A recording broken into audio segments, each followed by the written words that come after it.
Hey everyone, Martin here. It's interesting as I talk about focusing on the things that I'm trying to get done on a daily basis, my non negotiables. It's always weird how some things kind of fall by the wayside, or maybe they don't necessarily fall by the wayside, but they just don't seem to be as important. And that's kind of something I'm experiencing today as we're getting ready for, as my sponsorship gets together. We have what's called family quarterlies, and in some ways it doesn't actually feel like it's quarterly happening. It's kind of weird, but maybe it's because I haven't been as involved with the programming, or it just seems to kind of lagged a little bit, but trying to gather everything up for last minute to make sure everything's ready for tomorrow. And so it's always an amazing event, right? Our sponsorship family comes together. There's topics that people have been preparing on for about a month now, and they get to come and share and get gut level honest and hopefully find some freedom for themselves, to become better people, right? And that's the whole idea behind everything that we're doing today in being intentional about our lives, is finding ways to make ourselves better, right? With the reading and the writing that happens in each of our lives get better. And so, it's interesting. I posed the question today: do you lie to yourself, right? And I was trying to think about it for myself, and I know for a very long time there were lots of ways that I lied to me, right? And I would always tell myself that I'm better than I am. I'm doing better, feeling better, looking better, than I actually did, right? The proof in the pudding, right, would say that I'm not doing as good as I say I am. But the reality is, most people don't realize that they're lying to themselves on a regular basis, right? And I was trying to think through, like, how are ways that we do that, right? And I remember when I started fasting a lot, right? I would fast and get skinny, right, to the point where my wife would tell people that I looked sick, or that my head was too big for my body, and then I would get fat again, right? And I would justify it in my head by telling myself, well, I know how to do it. I know how to get skinny if I want to, so it's okay for me to get fat, right? And reality is that it wasn't okay. I was just lazy, and I had no real self concern for myself, right? Like, I didn't care whether I was healthy or not. I just wanted to do what I wanted to do and eat what I wanted to eat, no matter what, and would allow the unhealthy behaviors that I would participate in to run wild inside of me, right? More than likely, stuffing I was stuffing some issue inside of me that I didn't want to deal with. And not necessarily sure what that is yet, but I know that today, as I start to look at life differently and feel different, my wife and I were talking today. We went for a walk early this evening, and we've been on this diet, right, or this healthier living since I've started this whole thing, probably about just under a month ago, right? And we were talking about, like, her blood sugar level, and there were a lot of days where even if she ate healthy, when she wake up the next morning, her blood sugar is like spiked, and I would tell her she's having overflow of glucose in her system, right? That's why, because she's so unhealthy during that period, that the sugar is overflowing in her body to the point where even when she's not eating, when she's fasted, she's still having a high blood sugar level. And so today, that's not the case for her, right? Her blood sugar is like where it's supposed to be when she's fasted, right? And when we sleep, we're always fasting because we're not eating while we're sleeping. For some of us, that's the only time we're not eating, right? And I can speak for that for myself because I love to eat. So I find every reason in the world to eat, right? Whether it's food's out, I don't want to throw something away, I ordered too much, or I want to show off on how much I can eat. Like, there's all kinds of reasons. I'm bored. I don't know if I'm going to like where I'm going to eat at, so I'll eat before there. Or my wife will, if she knows or something I may not like to eat, she goes, I'll take you to eat after this, right? Somewhere else. And so, so there's always these reasons that we find to, I would find to be unhealthy, but my wife's blood sugar level is at a normal range. And so we're seeing the health benefits of doing this better eating. And I've noticed how much better I feel literally just eating rice and chicken, right? Chicken thighs for the most part. And I'm one of those kind of people, like, I really can just eat the same thing over and over and over and over and over. And because I know that inconsistency is where goals are achieved, right? I know the amount of calories I'm going to get. I know what my macros look like in the food that I'm intaking. So if I'm trying to stay in a particular range, I know what I can do with what I have. And so, but sometimes I'll justify it right here, talk about lying to self. I like Hawaiian barbecue, right? And because I'm eating rice and chicken, I'll say I can go to Hawaiian barbecue and order a full meal, right? And eat it all and be like, my macros are still good. And the reality is, no, when I look at the amount of food that I'm consuming, it's never healthy, right? Because there's probably 4 or 5 scoops of rice. There's a few pieces of chicken, some beef, and some other stuff. And there's some sauces and stuff that I'm not accounting for. And so to be strict with myself and to be able to attain the goals that I'm setting for me, I have to be more mindful of those things and not lie to myself and tell me it's not what I'm eating so much as how much I'm eating, because I like to eat a lot of food, right? I always feel like I'm going to be miserable if I don't get enough. And with the past few, at least for this week, I've been intaking 1 cup of rice, literally 1 cup, right? 200 grams of rice and 8 ounces of chicken. I never eat that little. And I'd make a 1 pound patty, right? And throw some cheese on top of it, crack a few eggs with it, right? And people will look at me like, you're really not gonna eat all that food, are you? And I'm like, yeah, this is nothing. Like, this is cake, right? And the reality was just, I didn't know how to have any self-control, right? If I was to be honest with myself, I didn't have any self-control because I wasn't accounting for how many calories I'm intaking. So when I'm fat, I'd be like, I'm eating keto, right? Or I'm eating, carnivore or whatever I want to say, only to find that I'm still gaining weight because I'm not accounting for the things that I need to be, right? And so there's different ways that I can lie to myself too, right? I tell myself that I'm stronger than I am, right? Yes, I can lift, for a normal average person, I can lift a lot of weight. But when I start looking at the world of weightlifting and people who are serious about it, I don't lift as much as the top guys do, right? And so like it's easy to compare myself to people who don't do this on a regular, serious basis, right? The average gym bro who shows up, 2-3 times a week and he's in there just doing some simple bodybuilding, some curls, right? Because that's what most dudes do. They get on a dumbbell and they start curling, they jump on a bench press and they walk out and they're done, right? But they're not going to get in there and really get after it and hit some legs and do some deadlifts and some real squats, not no stupid leg press machine.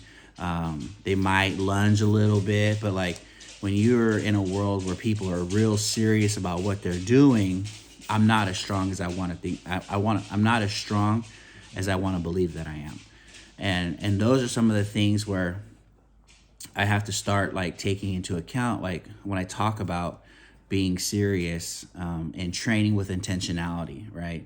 I told my wife lots of times, right? I'm gonna be national champion this year. She'd be like, you need to be, right? Like as much money as we spend traveling and getting your coaching, for you not to be at the top of your game is a waste of our money. And I always find a reason not to do it, right? Not to put the training time in that I need to, not to put diet time in that I need to, not to put in anything that's going to progress me forward, right? I make excuses in my head, and I don't know if you guys do the same thing, but I'll justify, right? The literature says we justify the most outrageous nonsense, and I'll justify all kinds of stuff. Oh, the guys needed me today, driving them all over America. And I've been told by lots of people, especially people who are serious in the sport of weightlifting, you need to set aside dedicated time. Turn your phone off, you lock the door, you tell everybody, screw you, get out of here, don't bother me during these hours, right? And if you want to be the best, these are the ways the people who are the best at what they do live, right? You need to regiment your sleep, regiment your diet, and not just do whatever you feel like, because fly by the waist stuff is what you get, fly by the waist, right? And so I would tell myself that I was serious about what I was doing. Really, I'm just recreational, and that bothers me when I get real about how I'm living, because I constantly lie to me, and so when I posted this question on Facebook, it was interesting because there's days where I don't get a lot of feedback or a lot of some questions I do because they're easy, right? People don't have to become vulnerable and expose themselves or really share with you what they're thinking or how they're feeling. And there's some days where lots of people will talk. And then there's days where nobody said, and this was kind of one of those days, this was crickets, right? Maybe two people answered. One said a answer jokingly, because he said no, he doesn't lie to himself. But I can tell you, because I know him very well, he lies to himself on a regular basis. Whether he realizes it or not is a different story, right? But I know him, and I know the way he lives, and I know the things he says and how he thinks about things, to know that he tells himself a different story than what's actually happening. Most of us do, right? Even our literature says it's easier for us to change our perception of reality than to change reality, right? I'll change the way I see something to make it fit what I want it to, so that I can be okay with the situation rather than actually dealing with what's happening in the moment, right? Because then I have to take some responsibility for it, right? I have to own up that I have a part to play in everything, right? Good or bad, I have a part to play, and I have to ask myself, did I help the situation with what I did, or did I hurt the situation? Because most of the time, if I take things defensively, right, or I react to something, I'm hurting the situation, not helping it. Sometimes helping is just me shutting up and walking away. And most of the time, because of the way I think about me as a man and what I'm supposed to be getting or what I deserve, I don't know how to walk away, because then I start telling myself, right, here's the lying again, that I'm a punk or a wuss or a sissy or whatever, right? And it doesn't give me the ability to take proper action. You know what I mean? And so, like, having to deal with reality for what it is, right? If my job sucks and I stay there and I'm miserable, am I miserable because my job really sucks? Or am I miserable because I'm miserable, right? And I'm not doing something to take positive action, either A, to fix my job, or B, go find a different one.